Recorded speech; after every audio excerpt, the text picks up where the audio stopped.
நாளுக்கு நாள் வியாபாரம் மந்தமாகிக் கொண்டே போகுதா? வாடிக்கையாளர்கள் வர்றாங்க, ஆனா கணக்கு சரியில்லையா? ஒரு நிமிஷம் நிறுத்துங்க.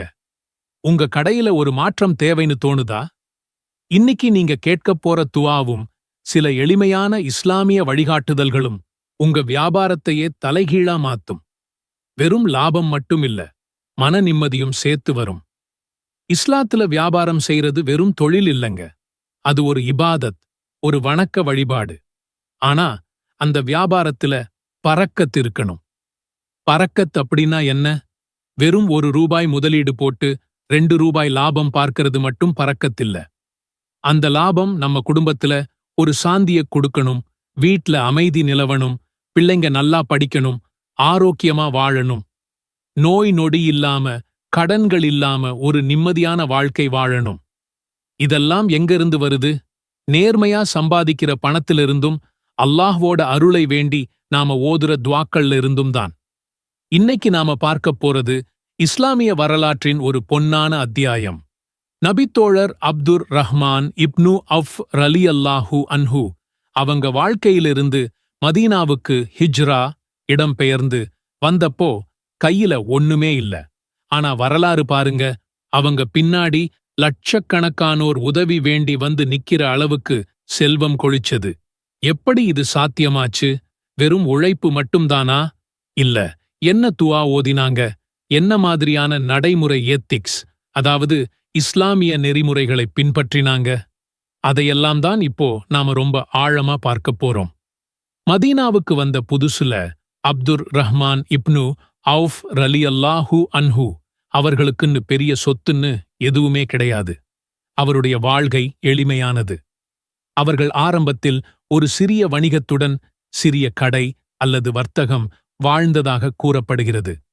ஒரு நாள் நபி ஸல்லல்லாஹு அலைஹி வஸல்லம் அவர்கள் அவரை அழைச்சு, அப்துர் ரஹ்மான், உங்க சகோதரர் உம்மையா இப்னு சல்ட் கடன் திருப்பிக் கொடுக்க வேண்டியவர், நீங்க தான் அவருக்கு உதவணும் அப்படின்னு சொன்னாங்க.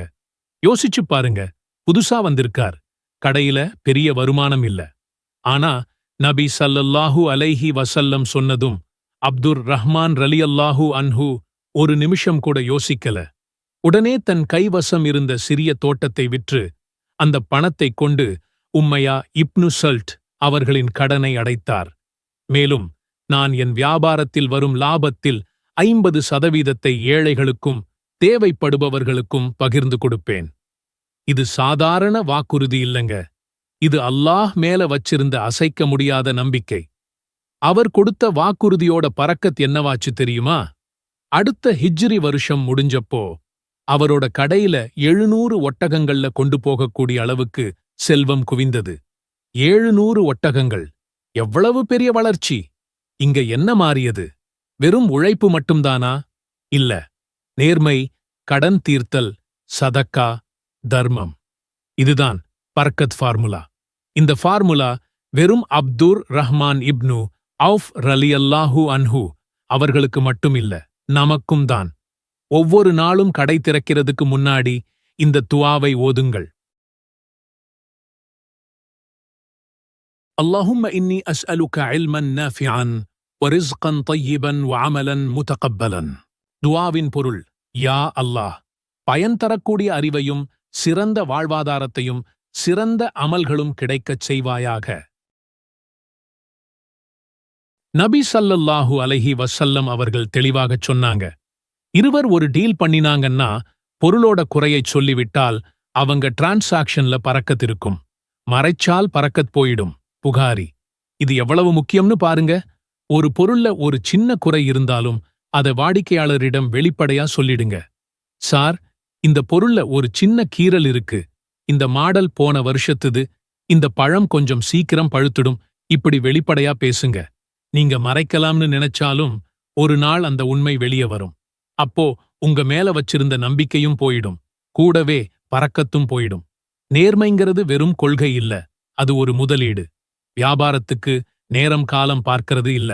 ஃபஜர் நேரத்துல தொழுதுட்டு சூரியன் உதிக்கிறதுக்கு முன்னாடியே கடையை திறக்கிறது. அசர் வரைக்கும் கூட வியாபாரம் பண்றது. இது நபி ஸல்லல்லாஹு அலைஹி வஸல்லம் அவர்களின் டைம் டேபிள். இஸ்லாம் அதிகாலையில் வியாபாரம் செய்வது பரக்கத் நிறைந்தது என்று போதிக்கிறது. அதிகாலையில் என் சமூகத்தினருக்கு பறக்கத்தளிக்கப்பட்டது என்று நபி ஸல்லல்லாஹு அலைஹி வஸல்லம் கூறியுள்ளார்கள். காலையில சீக்கிரம் எழுந்து அல்லாஹ்வை வணங்கிட்டு உங்க வியாபாரத்தை ஆரம்பிங்க. இது உங்க மனசுக்கு ஒரு புத்துணர்ச்சியையும் உங்க வியாபாரத்துக்கு ஒரு புது வேகத்தையும் கொடுக்கும். சோம்பேறித்தனத்தை விட்டுட்டு சுறுசுறுப்பாயிருங்க. அல்லாஹ்வுடைய பறக்கத் உழைப்பாளிகளுக்குத்தான் கிடைக்கும்.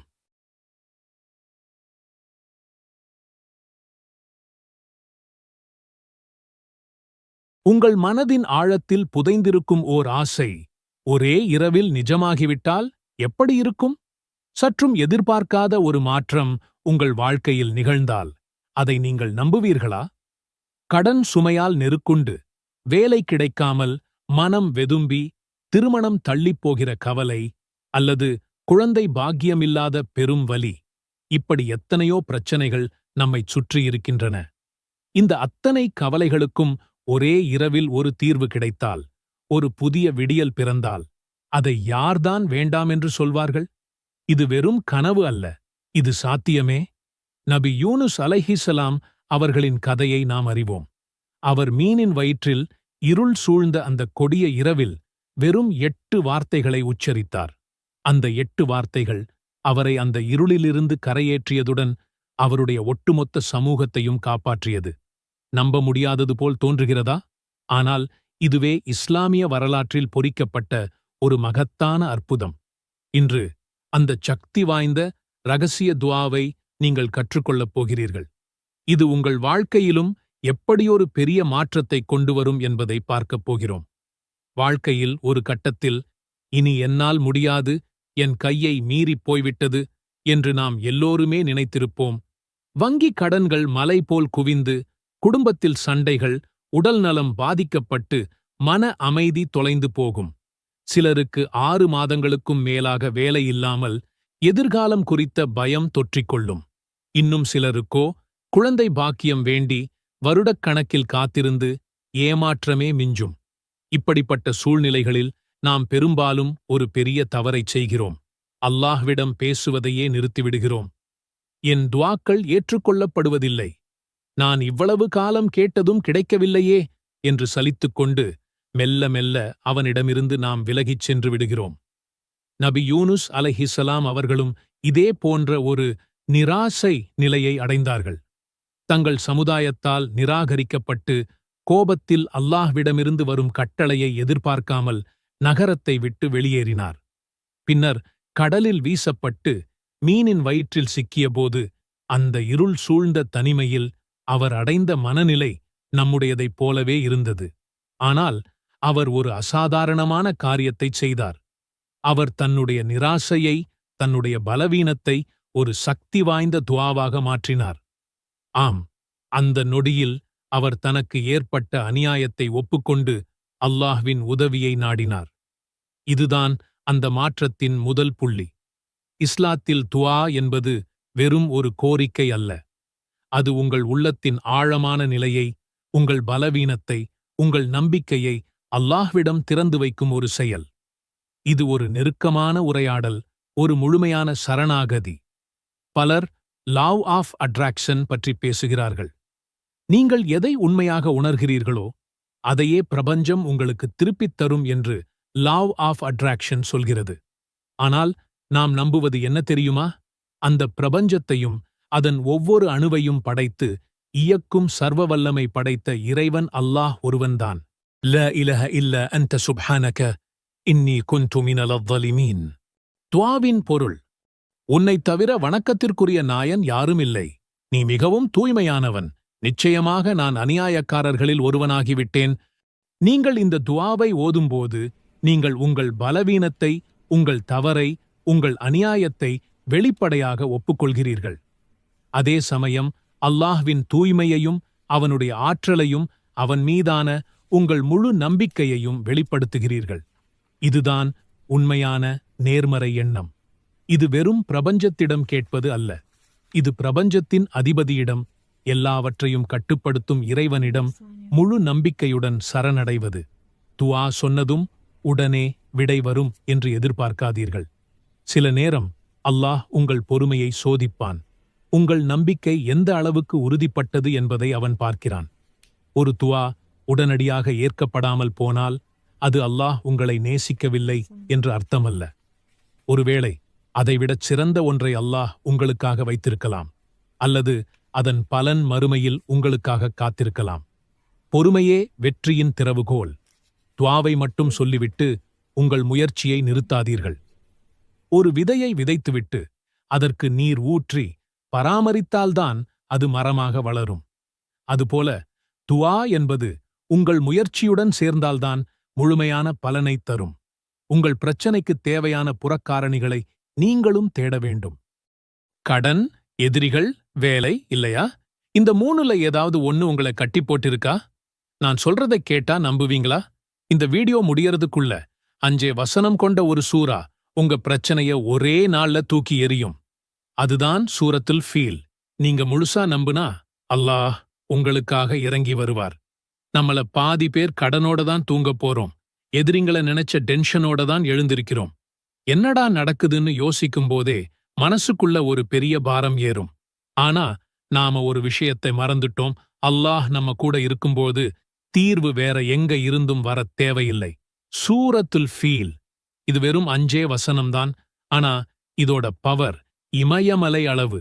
இது குர்ஆன்ல 105வது அத்தியாயம். கபத்துல்லாஹ் இடிக்க வந்த ஆபிரஹாவோட யானைப்படையை சின்ன சின்ன பறவைகள் வந்து சின்ன கற்களை போட்டே சும்மா தூளாக்கிடுச்சு. யோசிச்சு பாருங்க. அதே மாதிரி அல்லாஹ் உங்க எதிரிகளை ஒரே நிமிஷத்துல காலி பண்ணுவார். அந்த காலத்துல மக்காவுல எந்த ஆயுதமும் இல்லை, பெரிய இராணுவமும் இல்லை. ஆனா அல்லாஹ் வெறும் பறவைகளை வச்சு அவ்வளவு பெரிய படையை அழிச்சுக் காட்டினார். ஃபஜ்ர் தொழுததும் இந்த சூறாவை அரபியிலோ அல்லது தமிழ் அர்த்தத்தோடையோ 9 முறை ஓதுங்க. ஒவ்வொரு தடவை ஓதும்போதும் உங்க வாழ்க்கையில என்ன தேவையோ அதை மட்டும் முழுசா மனசுல நினைச்சுக்கோங்க. முடிச்சதும் கண்ணை மூடி சொல்லுங்க, யா அல்லாஹ், இந்த சூரத்துல் ஃபீலின் பரக்கத்தால் என் கவலைகளை நீக்கு. இதை 7 நாள் செய்யுங்க. ஆனா நீங்க உண்மையாவே நம்புனா முதல் நாளே அதிசயம் நடக்கும். இனிமே எதுக்கு கவலை? சூரத்துல் ஃபீல் உங்க பாக்கெட்ல இருக்கு. இன்னைக்கே இந்த சேலஞ்சை தொடங்குங்க. நாளைக்கே ரிசல்ட்ட பாருங்க. இன்ஷா அல்லாஹ். உலகின் கடைசி ஃபைனல் பாஸ் ஜெயிக்க ஒரு சீக்ரெட் கோடு இருக்குன்னு சொன்னா நம்புவீங்களா? அந்த ஃபைனல் பாஸ் தான் தஜ்ஜால். அவனோட வருகையின் போது மிக உறுதியான இறை நம்பிக்கையாளர்கள் கூட நிலை தடுமாறிப் போவார்கள். இதுதான் மனித இனம் சந்திக்கப் போகும் மிகப்பெரிய, மிக கடினமான சோதனை. ஆனா இந்த பயங்கரமான சோதனையிலிருந்து உங்களை காப்பாற்ற ஒரு ஊடுருவ முடியாத கவசம் குர்ஆனிலேயே இருக்குன்னு சொன்னா, ஒரே ஒரு சூரா உங்களை தஜ்ஜாலிடமிருந்து பாதுகாக்கும்னா அதோட ரகசியத்தை நீங்க தெரிஞ்சுக்க வேண்டாமா? இன்னைக்கு நாம சூரா அல் கஃப், அந்த சீக்ரெட் கோட் அன்லாக் பண்ண போறோம். இந்த வீடியோவோட இறுதியில அல்லாஹ்வின் பாதுகாப்பை எப்படி பெறுவதுன்னு உங்களுக்கு துல்லியமா தெரியும். இதை நீங்க மிஸ் பண்ணவே முடியாது. இது வெறும் வார்த்தைகள் இல்லை. இது நபிகள் நாயகம் ஸல்லல்லாஹு அலைஹி வஸல்லம் அவர்களே கொடுத்த வாக்குறுதி.